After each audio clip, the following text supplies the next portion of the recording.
As I said, the past plotline details the origins of Monarch, and the main trio are immediately way more likable than the 2015 cast.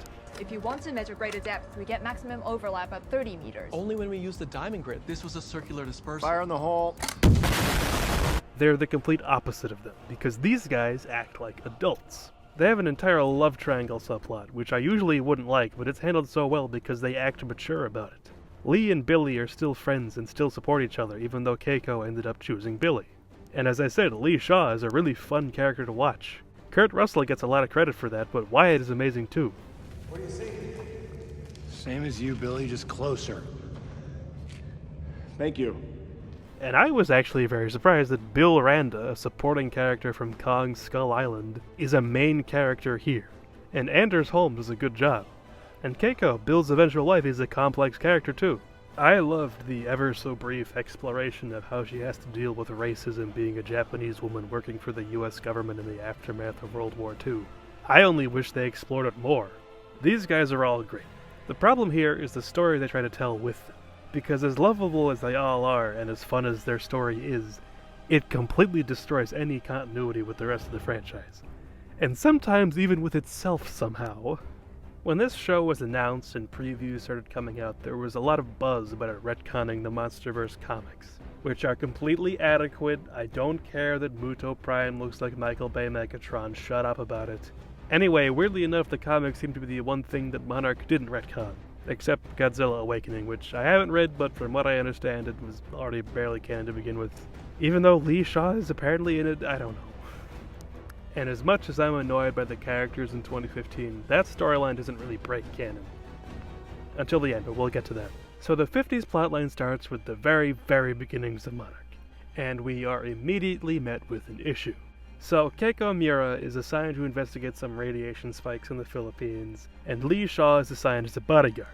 And when he gets his assignment, his commander says, "This isn't a milk run, Lieutenant. We already lost a man on one of these escort missions a couple of months back." So I don't know how no one else has figured out that something is up, but that's not the real issue. So they're arriving in the Philippines, and they come across Bill Randa doing his own investigation. And Keiko decides to join forces, and Lee pieces out for a bit.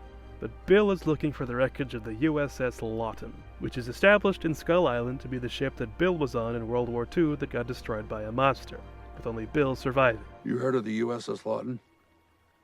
Neither did the public. They told my family she was sunk in battle, but I know what I saw. It had no conscience. And I was always under the impression that it was Godzilla that did that, since it was an oceanic attack, and that's a thing he does. But I think the implication in this show was that it was this boy, the Ion Dragon. I don't really mind that, it's fun world building. However, something I do take issue with is the naming conventions for basically every monster in this show. They're pretty much all just two words stuck together that vaguely describe the creature. Ion Dragon, Frostvark, Endoswarmer, Brambleboar. It's the Adam Wingard naming convention pretty much, like Warbat, Hellhawk, Parrot Frog, Drowned Viper, etc. And it all kind of clashes when you have monsters named like Godzilla, Kong, Mothra, and even like Methuselah. If you look at the Ultraman franchise, most monsters have unique names. It's Red King, not... Okay, bad example. It's Naranga, not Electrogorth. It's Bakugan, not... Wait, what? Bakugan Brawl! I don't know. I don't like it. But again, that's not the big issue I was talking about. The big issue is that in Skull Island, Bill Randa says, Harry Truman didn't think so when he funded Monarch in 1946. Monarch was established in 1946 by the US government, and this plotline starts in 1952, and it's originally just Lee, Billy, and Keiko. And they don't become the government organization until 1954. There are two moments where they mention that it actually started in the 40s. Lee joined later. When was Monarch founded? Late 40s, thereabouts. You say he helped found Monarch, but that was in the 50s. 40s, actually, though he came a few years later. What? When they join the feds in episode 3, they mention that it's just these three, who meet each other for the first time in 1952. Are you saying that Monarch was just Bill running around for 6 years specifically at the request of Harry Truman? If that's what they're going with, ignoring how fucking stupid that is, they should have made that clearer. I get that it's in the name of having friction between the trio and General Puckett. Puckett General Puckett. is a major asshole. You gotta keep your voice down. You could have that story and not break canon. You can have military clash with military. Granted, I think the story works well ignoring continuity, but it doesn't end there. So Monarch is trying to get federal funding, but Puckett demands undeniable proof that Titans exist. So their idea is to lure a Titan out with several hundred pounds of uranium at Bikini Atoll. So they show up to the demonstration, and Puckett reveals that he brought the uranium they asked for in the form of a nuclear bomb, because his aim is to destroy the Titans. So they wait around for a long-ass time until they get a blip on the radar, and whoops, it's Godzilla. Is that armor? What the hell does that thing need protection from? And Keiko tries to stop them, but they end up just detonating the nuke in his face, seemingly killing him. And this sequence was also depicted in the opening credits of Godzilla 2014, and is depicted very differently. I'll admit this is nitpicky, but stick with me. If we're just talking about the scene itself, it's laid out completely differently. For one thing, the audience of officers are in a different location, but in 2014 they drop the bomb on Godzilla. There's a shot of the bomb on a stand on the beach, and then they show the nuke being dropped from a plane, and then Godzilla surfaces with the blast hitting him seconds later. And I think that's really powerful. I like it a lot. And in Monarch, they saw the shot of the nuke on the beach and ran with that for some reason. It's just sitting there, Godzilla walks up, boom. And I guess this is more of a me thing, but when it's described later in 2014, Sarazawa and Graham mentioned that in 1954, the first time a nuclear submarine ever reached the lower depths, it awakened something. All those nuclear bomb tests in the 50s. Not tests. They were trying to kill it. And I always thought the case was that the military had been dealing with Godzilla dotting ships over the course of months, like they did in -1. And between the two scenarios, I prefer that one. And this is a good time to mention that Godzilla is barely relevant to this show. And I don't automatically have an issue with that. There are plenty of movies where Godzilla doesn't have a lot of screen time, but is still an important part of the plot, like 2014. And even when he's not super important to the plot, they still give him fun things to do in the short time that he's in it, like Godzilla x Kong. And in Monarch, Godzilla doesn't do a goddamn thing. Here's every single thing he does in this show. Episode 1, there's an alternate angle of him destroying the Golden Gate Bridge, which is cool, but it's primarily about Kate. Episode 3, we get the Bikini Atoll thing. He stands up, stares at a bomb, dies. Episode 6, Hiroshi wakes him up in the middle of Africa. He's sleeping underground in Africa. I get we're referencing Mothra vs. Godzilla or whatever, but why is he here and not in his prehistoric bachelor pad? Even if you want to ignore King of the Monsters, why is he underground? And it seems like he's been underground for a long time, long enough for him to be almost completely submerged in sand. It's been long enough for him to have fought Muto Prime and regrown his spines, and then just sat down for God knows how long. But anyway, then he wakes up and leaves, and he doesn't do anything. Hiroshi doesn't accomplish anything, and Godzilla just disappears. Oh yeah, also he's revealed to have survived the Bikini Atoll bombing in 1956, so he's back in the other timeline too. Color me surprised! Episode 10, Godzilla goes into the Hollow Earth and beats the Ion Dragon to death. I'm gonna rip you in half now. That is such a juggernaut thing to say. And then he leaves again. The end. I appreciate that they acknowledge that Godzilla's a character in himself, but then they just don't do anything with that, or him. I get that they're kind of written into a corner with the whole opening of King of the Monsters saying Godzilla hasn't been seen in 5 years. However, since Monarch is supposed to be the villain for most of this show, why not have Godzilla do something in a populated area, probably not too densely, and have Monarch completely cover it up? It would show how powerful Monarch is, and it cures my goddamn boredom. And I only really bring that up because Godzilla is all over the marketing for this show.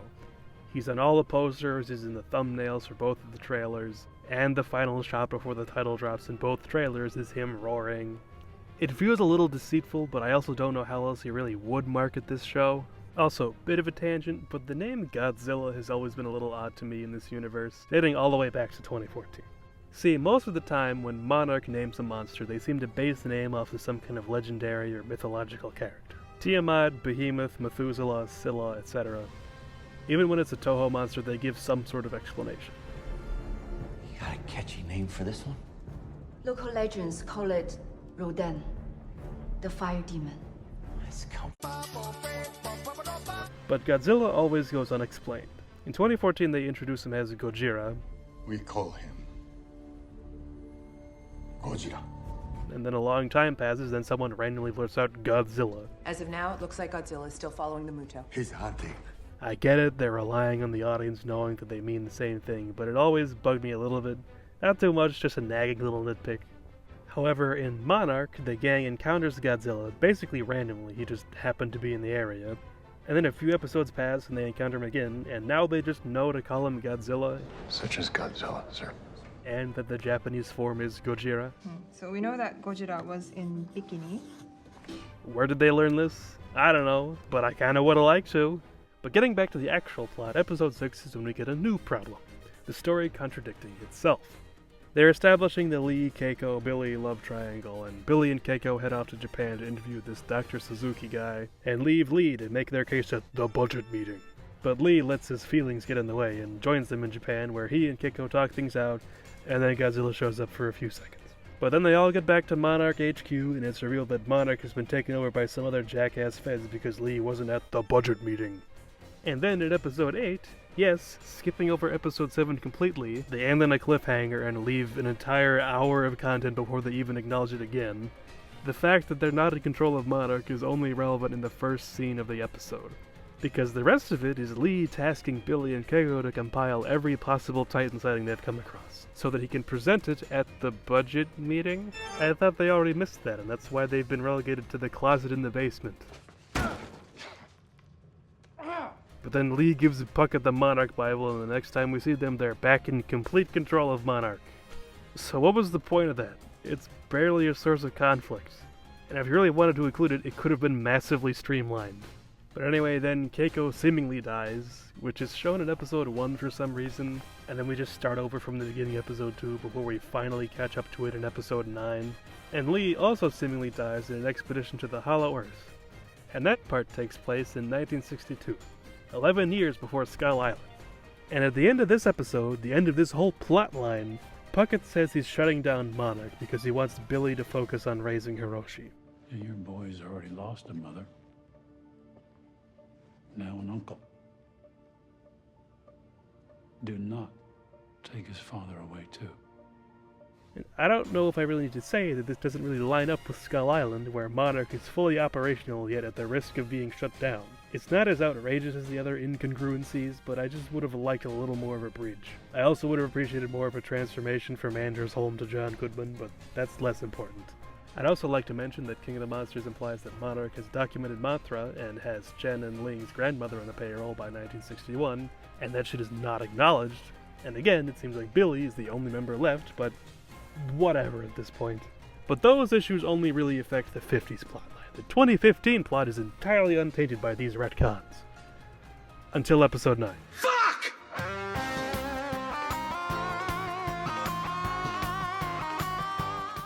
So the Hollow Earth is brought up in the last 3 episodes. And for those who watched my Godzilla vs. Kong videos, you'll know that I took issue with the fact that the Hollow Earth is completely retconned from a subterranean tunnel system to a big jungle where the sky is also a big jungle. And what do you know? Monarch retcons the Hollow Earth even more. Oh goody! So Lee makes an expedition into the Hollow Earth in a pod with 3 other dudes. And those red shirts die very quickly, but Lee accidentally falls back through the portal and lands in the middle of nowhere 20 years later. And there are 4 big problems with this. 1. GVK establishes that humans can't get through the Hollow Earth portal without the futuristic hover cars, lest they be killed by gravity or something. Lee falls back through the portal. Lee, Kate, and May all fall through a different portal later on, and it's revealed that Keiko didn't actually die, she just fell through another portal into the Hollow Earth. And technically speaking, the characters in King of the Monsters go through the Hollow Earth and didn't die, so it's more in line with that. However, the Hollow Earth portals take much more inspiration from GVK's portals. I don't even know who to be mad at anymore. They say that Hollow Earth entry is impossible, but these fuckers are doing it every goddamn day of the week. 2. The portals seem to just kind of shoot you out wherever, and that's not how they're established to work in any movie. In GXK, they show that each portal connects to a specific area on the surface. Kong is in the Iwi Temple, goes through a portal to Egypt to get Godzilla's help, and they go back through the portal and end up in the same Iwi Temple. Mothra also flies through the portal Kong went through initially and ends up in Egypt too. So Lee falls into a portal somewhere in the United States, and goes back and ends up somewhere in Japan. Kate, May, and Keiko go through the portal alongside Godzilla at the very end, and they end up on Skull Island, and Godzilla just doesn't. They went in at the same time, in the same place. Whatever. 3. The whole time dilation thing is weird. It's never happened any other time that anyone's ever gone into the Hollow Earth, but I can actually kind of forgive that. I'll get back to it. 4. So there's the implication that the Hollow Earth we see in Monarch is different than the Hollow Earth we see in the movies. A world between worlds, if you will. They even give it a name. I don't think this is a realm of the Titans at all. It's a place between places. I call it Axis Mundi. The pull between heaven and earth. And while I like the name, I don't like that it exists. Especially since they're so vague about it. How is like getting in when we're underground? How do you know we are underground? Because we fell down a hole. Did we? Why is this never brought up in the films? And why is the actual Hollow Earth never really addressed in this show? Because I could actually forgive a lot of the other stuff if this distinction made any goddamn sense. They're the same exact portals. Why doesn't it take you to the same exact Hollow Earth?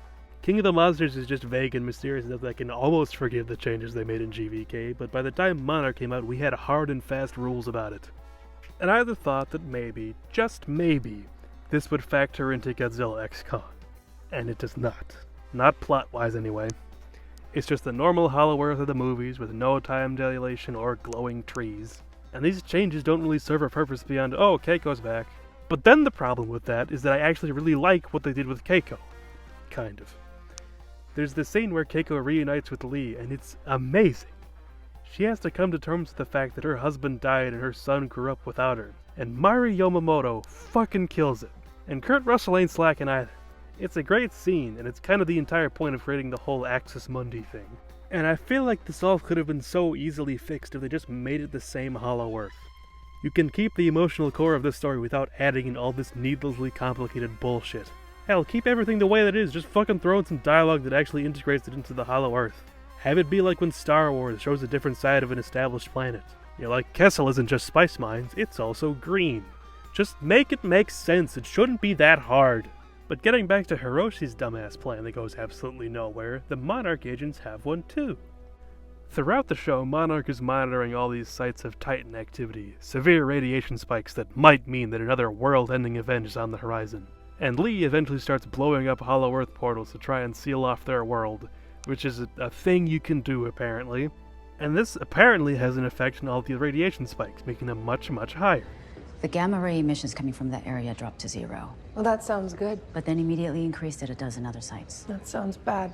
And then you get to the episode where the gang all fall into the big hole, and Monarch's like, okay, everything's fine now. The radiation spikes are all going down. Why are they going down? I don't know. Why did they start spiking to begin with? I don't know either.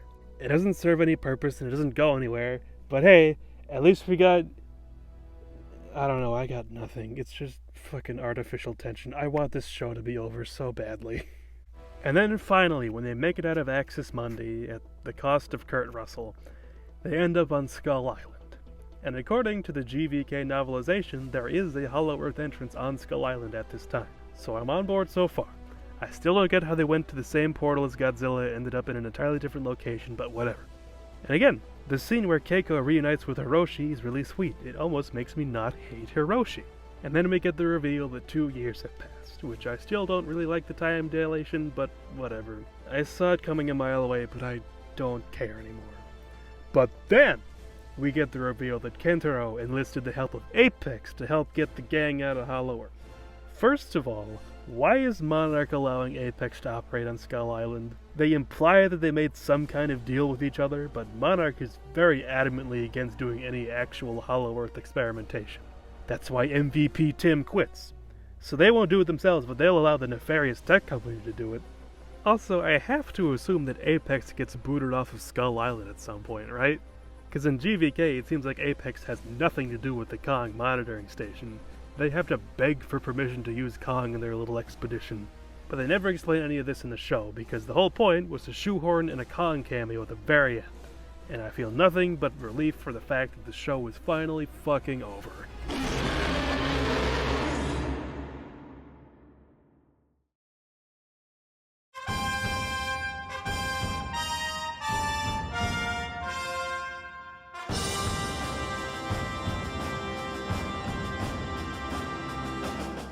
Monarch, as I said, had a lot of potential, not all of which is squandered. Most of the show ranges from mediocre to even great, but the soundtrack is a mixed bag to me. As I said, the theme song goes hard as hell, however the rest of the soundtrack doesn't do much for me. And I think the show uses that main theme as a crutch far too often. They use that theme ad nauseum.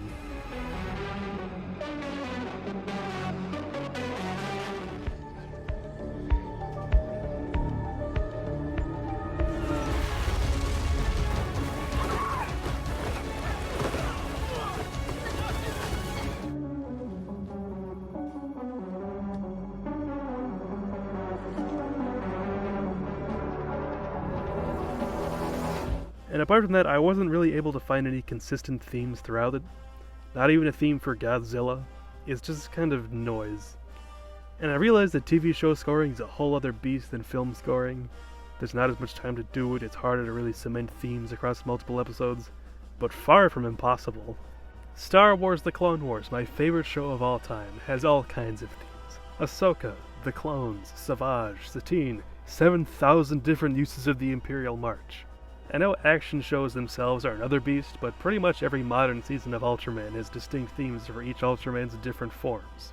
Like Ultraman Z, or Z, whatever you prefer. Alpha Edge's theme features strings, piano, and percussion.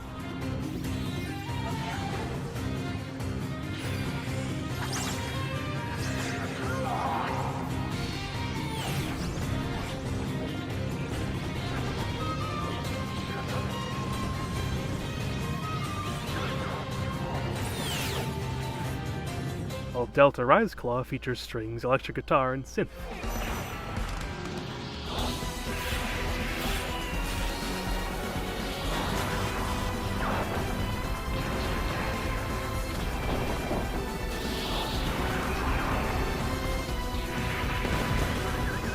God, why can't I just watch Ultraman Z?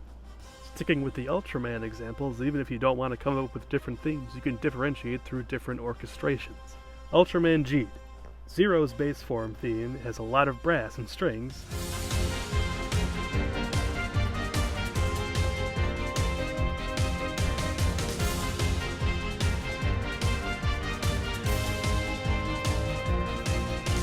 while his Zero Beyond form theme is essentially the same theme with choir and woodwinds instead.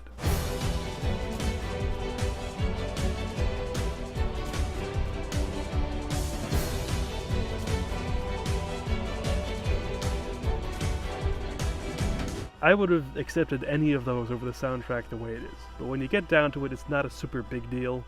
Banger theme song, still not as egregiously terrible as GVK. Another weird thing that I didn't know where else to put in the video is that every episode has a cold open before the intro, except episode 6. They all start with the Apple logo, cold open, credits. But episode 6 goes straight from Apple logo to credits. I don't know, I just think it's weird. But apart from that and all the other things I've ranted about, the show isn't that bad. The CGI is spectacular, the acting is great, and a lot of the broad strokes writing is pretty solid. When it's not breaking canon, when it's not being irritating, it's entertaining. However, I have a hard time appreciating any of that. It isn't a situation where there's a couple small issues that kind of annoy me, but I still like it, like, say, Batman Begins. And it's not completely fundamentally flawed, and I hate it, like Alien Resurrection. It has a lot of pretty decent stuff that is massively overshadowed. I'll admit that the timeline differences and some of the Hollow Earth stuff is a little nitpicky, but I just cannot get past how irritating Kentaro, May, and Kate are. That's why it's so frustrating. But I'll also acknowledge that might just be a me thing. I know some people who really don't like Bernie and GVK and GXK. I don't really mind him. I like the King of the Monsters cast. Hell, I don't even hate Jar Jar Binks that much. That's one of the main reasons I wanted to make this video. I've seen several MonsterVerse rankings that have Monarch ranked really highly. Personally, I don't get that at all, but I'm happy that these people could find something that I couldn't. Another reason was the announcement that Monarch is getting a Season 2, and I don't know how to feel about that, because I really did not enjoy Season 1. However, I'm hopeful that Season 2 will be better. I really didn't like Godzilla vs. Kong, but Godzilla x Kong was a lot of fun. And Monarch is cooking with all the right ingredients, so I have faith that Season 2 will be better. The actors are great, the effects are great, the broad strokes writing is great. They just need to bring it home. And I really hope they can.